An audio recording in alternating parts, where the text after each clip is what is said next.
ቼክ ቦክስ በቀላሉ ለማዘጋጀት በቅድሚያ ምንድነው የምታደርጉት? እዚህ ጋር ራይት ክሊክ ታደርጋላችሁ፣ እዚህ ጋር ሪቪው የሚለው ጋር።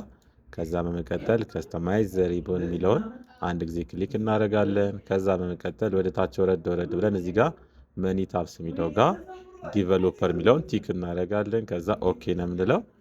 ከዛ በመቀጠል ምንድነው የምናደርገው? እዚህ ጋር አዲስ ተጨምሮልናል ማለት ነው ዲቨሎፐር የሚል። እናንተ ጋር ዲቨሎፐር የሚል ካለ እዚህ ጋር ሪቪው ጋር ራይት ክሊክ ማድረግ አይጠበቅባችሁም ማለት ነው። ከዛ በመቀጠል ኢንሰርት፣ ከዛ እዚህ ጋር ካሉ ቼክ ቦክሶች መካከል አንዱን ትመርጣላችሁ ማለት ነው። እኔ ይህንን መርጫለሁ። ከዛ እዚህ ጋር ድሮ ታደርጋላችሁ ማለት ነው። ይህንን እንደፈለጋችሁ ማስተካከል ትችላላችሁ። እንደዚህ እንደፈለጋችሁ ማስተካከል ትችላላችሁ ማለት ነው። ካልሆነም ውስጥ ያለውንም ለማጥፋት ክሊክ አድርጋችሁ ዲሌት ነው የምትሉት ማለት ነው። ልክ በዚህ መንገድ ቼክ ቦክስ ማዘጋጀት ትችላላችሁ። ይሄን ለማስተካከል ምንድነው የምታደርጉት? ከኪቦርድ ኮንትሮል ትይዛላችሁ ማለት ነው። ከኪቦርድ ኮንትሮል በመያዝ መምረጥ ትችላላችሁ። ከዛ ወደ መሃል ማድረግ ትችላላችሁ ማለት ነው። ልክ እንደዚህ ወደ መሃል ማድረግ ትችላላችሁ።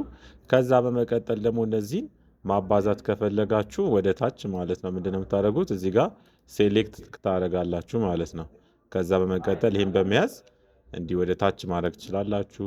ብዙ ከሆነ ደግሞ አሁንም እንደዚህ ሴሌክት በማድረግ ምን ማድረግ ይቻላል? ኮንትሮል ዲ ማድረግ ይቻላል ማለት ነው። ልክ ኮንትሮል ዲ ስታደርጉ እንደዚህ ቼክ ቦክስ መስራት ትችላላችሁ ማለት ነው። ይኸው ቼክ ቦክስ ሰርተናል ማለት ነው። ሌላም ቡሽን አለ። ይህንን ለማባዛት እንደዚህ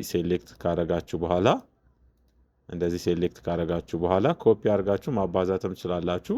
ካልሆነ እንደ ቅድሙ ኮንትሮል ዲ ማድረግ ትችላላችሁ ማለት ነው። እንደዚህ ትርፍ ከመጣባችሁ ለማጥፋት ምንድነው የምታደርጉት? እዚህ ጋር ኮንትሮል ይዛችሁ ትመርጣላችሁ ማለት ነው። በቅድሚያ እንደዚህ ክሊክ ካደረጋችሁ በኋላ ኮንትሮል ትይዛላችሁ። ከዛ ክሊክ እናደርጋለን ማለት ነው። ከዛ በመቀጠል ራይት ክሊክ ከት ማድረግ ይቻላል። ካልሆነ ደግሞ ከባክ ስፔስ መንካት ይቻላል ማለት ነው ከኪቦርድ። በዚህ መንገድ ማዘጋጀት እንችላለን ማለት ነው።